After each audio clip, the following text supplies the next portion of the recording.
Hi dear students, so welcome back to Science Bug by Poonam Singh. So as you know, we had started chapter number 7, that is Control and Coordination of the Science NCERT book of class 10, and we had already done the introduction of the chapter in which we learned that the movement of an animal or a plant or a human can be associated with life, and this movement can be the visible movement, I mean to say the visible movement, that is when you walk or when you dance or when you write or when you walk or something, you are showing movement. Even the plants show movement, which are not very visible, but sometimes you can see, like when a seed grows out of the soil, that is showing movement, and when it's showing growth, that is also movement. So plants also do show movement in the form of growth. So, but there the movement is not so visible, not so obvious, but it does happen. And the movement is quite visible in the humans and in the animals, as you know. So this visible movement can be associated with life. So children, we had learned in the introduction of this chapter that movements, the visible movements, can be associated with life due to 3 reasons. Number 1, the movement happens in response to a change or in response to a stimulus from the environment. Secondly, the movement happens when the organism shows the movement due to change and uses it for its own benefit, for its own advantage. And thirdly, the movement happens when an organism shows movement to protect itself. So these were the 3 reasons why we can associate the visible movements with life. So children, all these movements are specific, that is, for each specific stimulus, there is a specific movement. It's not that if you are walking, your hands will move, right? Or if you want to write, your legs will move. It's not like that. For every specific stimulus, like if there is a stimulus for writing, you will move your hand. And if there is a stimulus for walking, you will move your leg. So there is a specific movement for a specific stimulus. So it is so well coordinated and so well controlled. So so there should be some system, or there should be some tissues or cells which should be responsible for these coordinated and controlled actions. And the tissues which are specialized for performing these functions, that is controlling and coordinating your actions with the stimulus, is known as the nervous system. Okay, so in a way, in this chapter we'll be learning about the nervous system. And children, let me tell you before that the control and coordination is provided by the nervous system or the nervous tissues and the muscular tissues, and also the endocrine system, which you will learn later on. Endocrine system includes the hormones, the hormonal system, that also has an impact on the control and coordination functions. So children, it is important to tell you that the tissue or the cell which is responsible for control and coordination of various activities is called the nerve cell, or simply the neuron.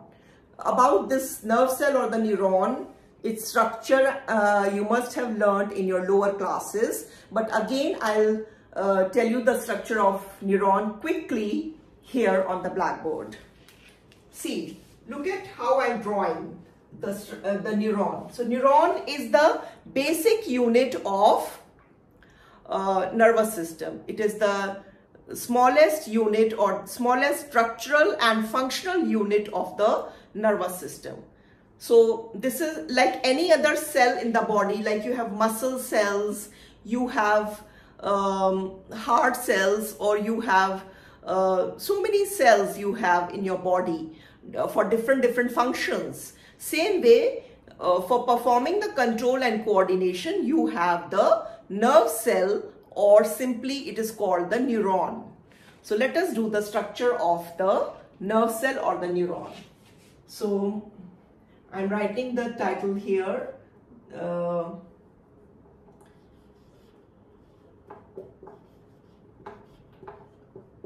Nerve cell, or simply you can say neuron.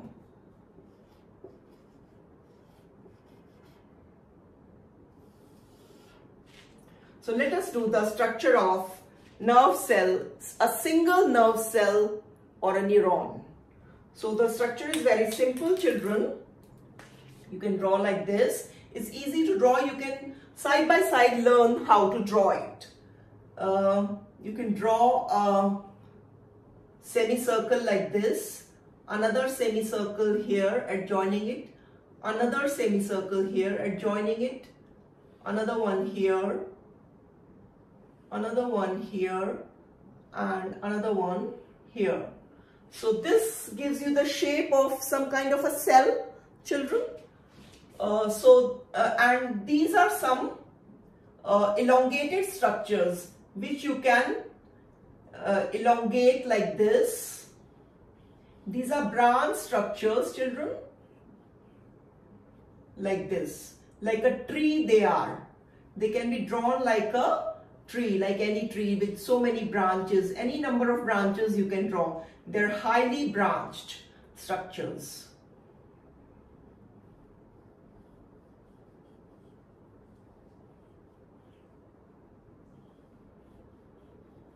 In any way you can draw this, like a tree, okay?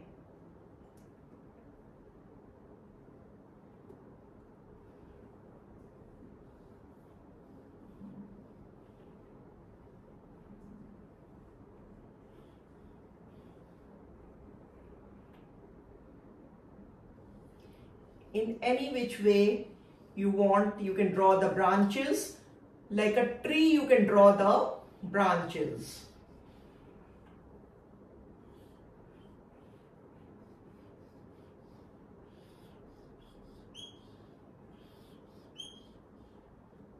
Like this.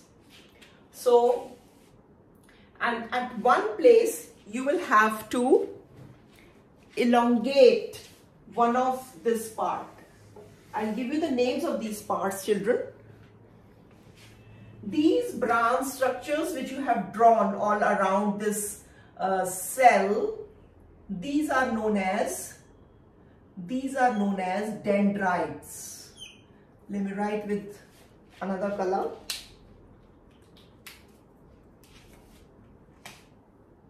These are dendrites. D-E-N-D-R-I-T-E-S. So these are dendrites, children. And this is the cell body. This is the cell body with cytoplasm. So this is the cell body,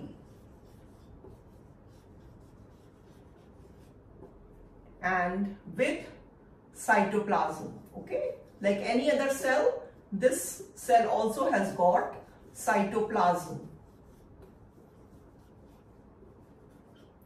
And here in the center, this is the nucleus. Like any other cell, every cell has got nucleus and cytoplasm.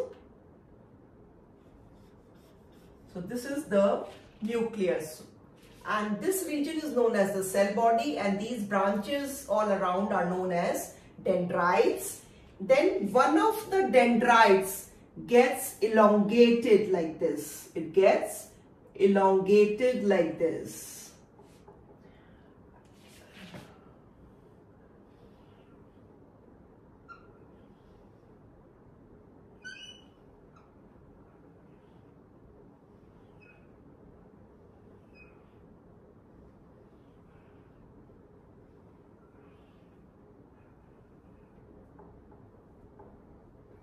Gets elongated like this, and this is known as the axon.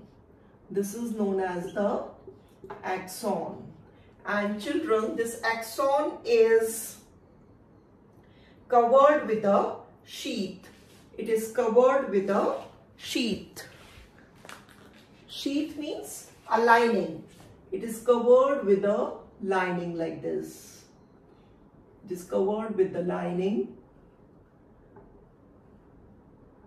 like this on both sides.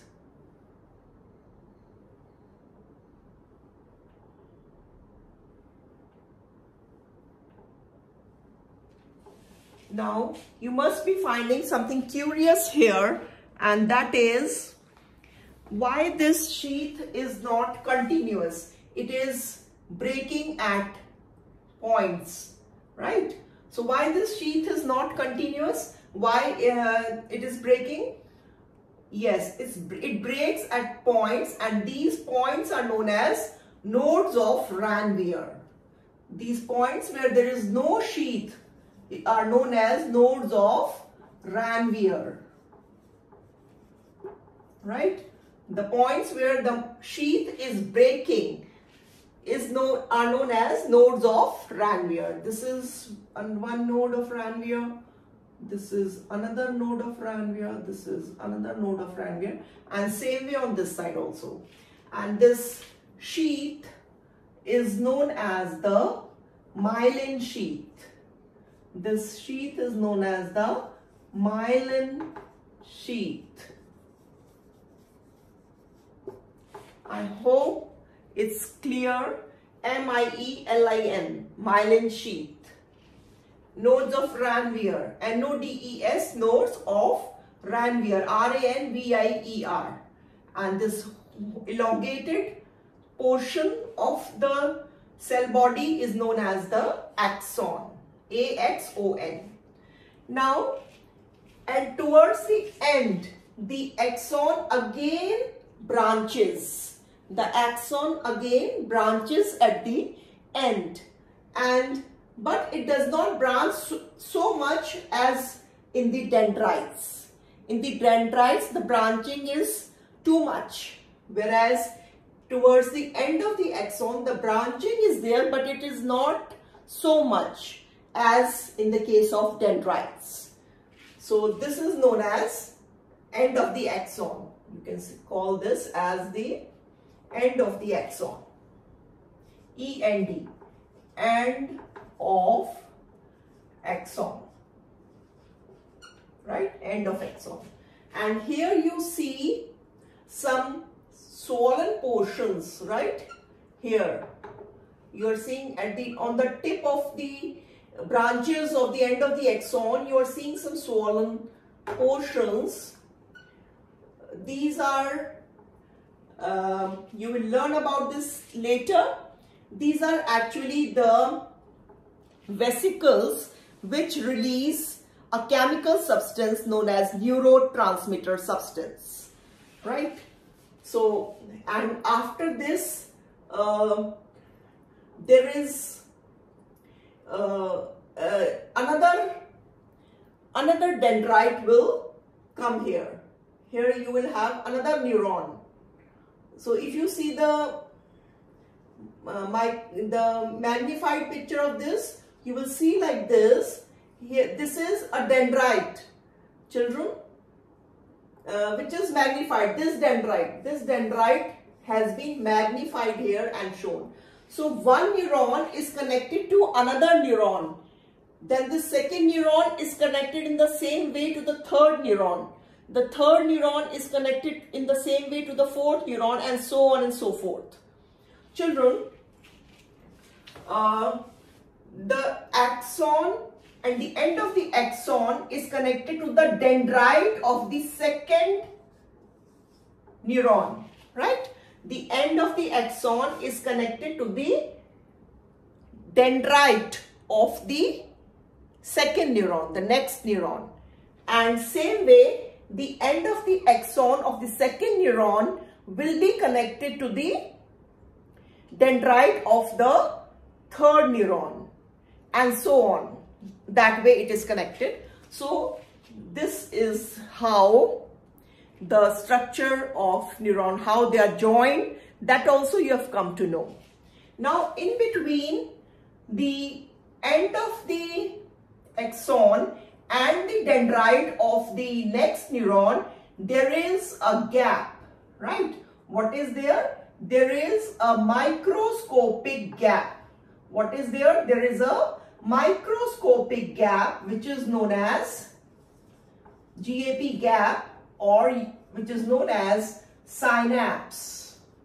And children, this synapse is very important structure about which you will learn after some time. So this is the synapse, the gap between the end of the axon of the first neuron and the dendrite of the second neuron. There is a gap, a microscopic gap, which is known as the synapse. So children, now this is how the neurons are connected. Now we have to learn what is the function of these neurons, why their structure is like this, why they are connected like this.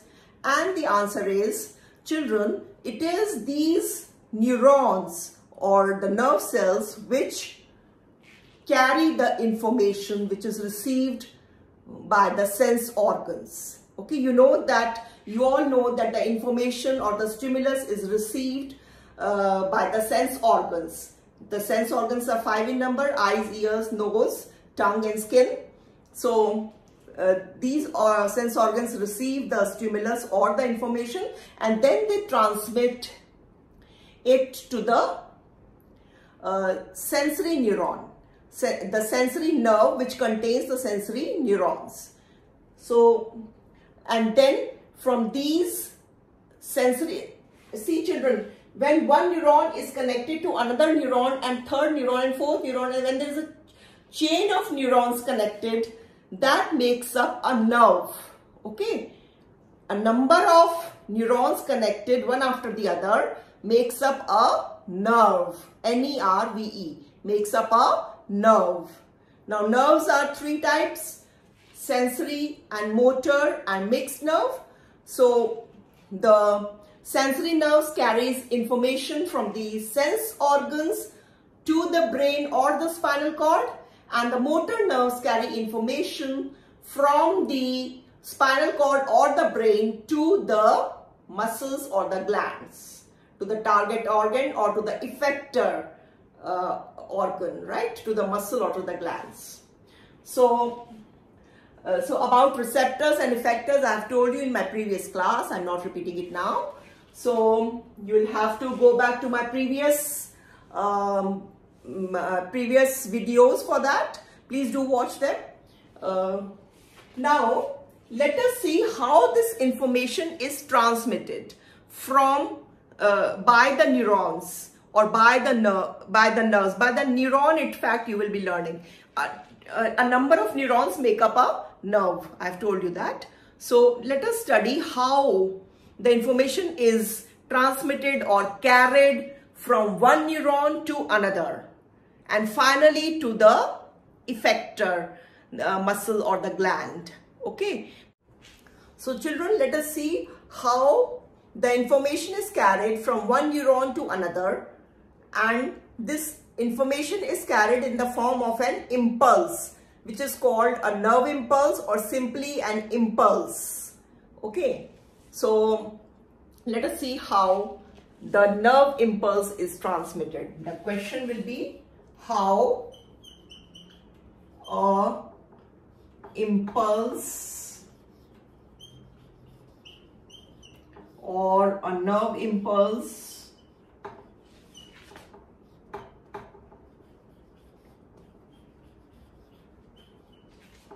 is transmitted.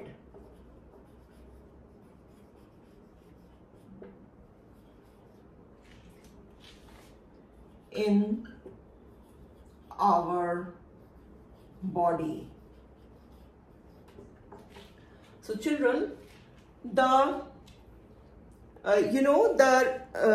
receptors are there in the sense organs, and sense organs are the ones which receive the stimulus, and stimulus is nothing but a form of energy. So children, the dendrite, the tip of the dendrite receives the stimulus from the receptor which is present in the sense organ. So the tip of the dendrite receives the stimulus, which is a form of energy, and this energy sets off an electrical impulse, right? This energy sets the energy or the stimulus which is received at the tip of the dendrite sets off an electrical impulse, electricity, you know, the same word it is, sets off an electrical impulse which passes to the cell body, and from the cell body this electrical impulse passes through the axon. The electrical impulse, EI I have written. The electrical impulse from the tip of the dendrite passes to the cell body, from the cell body to the axon, and from the axon it reaches to the end of the axon. Now when it reaches the end of the axon, children, this electrical impulse sets off the release of a chemical substance known as neurotransmitter, right? This electrical impulse at the end of the axon releases a chemical substance which is known as the neurotransmitter substance. So this neurotransmitter substance is released here in the gap or in the synapse. Now, what is the function of this neurotransmitter substance? This neurotransmitter substance helps in converting this chemical impulse which has set in.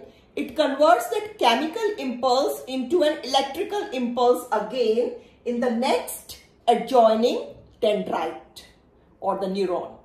Okay, the function of this neurotransmitter, which is released towards the end of the axon, the function of this neurotransmitter is that it helps in converting this chemical impulse into electrical impulse again in the next adjoining neuron or in the next adjoining dendrite, tip of the dendrite of the next neuron.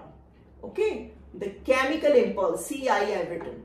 Here the electrical impulse was coming, and this impulse, chemical impulse, got converted into chemical impulse. Why? Because towards the end of the axon, chemical substances were released which are known as neurotransmitter. These neurotransmitters are released in the gap which is known as synapse, and this chemical impulse is then converted into electrical impulse with the help of these neurotransmitter substances. So this is how the impulse is conducted from one neuron to another neuron, then to the third, fourth, and so on. This is how, and any information which had come in the form of a stimulus or energy at the tip of the dendrite, that information is carried. It continues to be carried on from one neuron to another neuron till it reaches its destination, and that destination will be the effector organ, which will be either the muscle or the gland, right? Suppose here somebody has, the stimulus is that you got pricked by a thorn. If that information will be carried throughout, and what finally it will reach the hand, which is the effector organ. It will reach the muscle of the hand, and the hand will be pulled away, so that you're no longer pricked by the thorn, right? So this is how the impulse is conducted. Any kind of information, the information which you receive from your nose will be another different kind of information, but it will travel in the same way. The information which you receive from your tongue or from your skin or from your ear will be a different kind of information, but it will be transmitted in the same way. But the target organ will be different in each case. It can be the muscle of the hand, leg, or anywhere else, or it can be the gland even. Sometimes when you have when the stimulus is in the form of an emotion or a feeling, then that the final destination target organ will be the effector organ will be the gland, and the gland will start secreting some hormones or something. There will be secretions from the gland. So that is how the impulse is transmitted. And let me tell you, children, these synapses, they act like one-way valves. How they act as? They act as one-way valves. V-A-L-V-E-S. One-way valves. That is, what is the function of a valve? The function of a valve is to transmit a thing in one direction only and never backwards. So the same way this synapse acts as a valve, one-way valve. It allows the transmission of the impulse in one direction, that is this direction, and never opposite, right? So you got the function of synapse. It helps in the conversion of that is the function of neurotransmitter, but that neurotransmitter is released in the synapse only, and this helps in the conversion of chemical impulse into electrical impulse. And secondly, it acts as a one-way valve. It never allows the transmission of impulse backwards. It allows only in one direction. So these are the functions of synapse, which was a new term for you and a new thing, which I hope it's clear now. So children, I wanted to ask you, in fact, one question, that can you now tell me at which is the place where the information is acquired? Let me take another pen for this. Can you tell me the place where information is acquired? Information is acquired. The place where information travels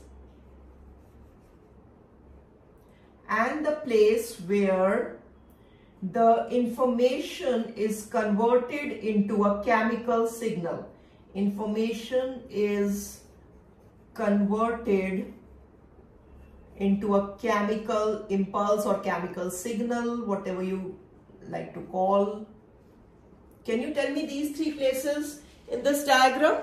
I think it's quite easy. Can you name, children? Yeah. So this dendrite is the place where information is acquired. Dendrite is the place where information is acquired. And where the information travels is the axon. Axon is the place where information travels. And which is the place where information is converted into chemical signal? It is the synapse. Where information is converted into chemical signal, that is the synapse. Let me show you the board summary a little closer so that you can view what is written. Please watch this for 5 minutes and then we'll wind up. Yes, can you see the board clearly now?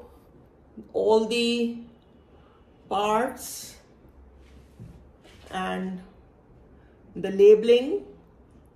If you want, you can copy this in your notebooks. It's quite important and it's quite relatable. The picture, the diagram itself shows the structure and the conduction of nerve impulse, and it's an important topic also in this chapter. And children, let me tell you that this we were doing the conduction of impulse in humans and animals, right? So I hope you have looked closely at the blackboard, and please make a note of this. Whatever is written on the board, you can just copy it down. So thank you, children. Thank you so much, and see you in the next class very soon, and we will be doing reflex action in our next class. So bye-bye till now. Please like and subscribe my channel, Science Bug by Poonam Singh. Thank you so much for watching.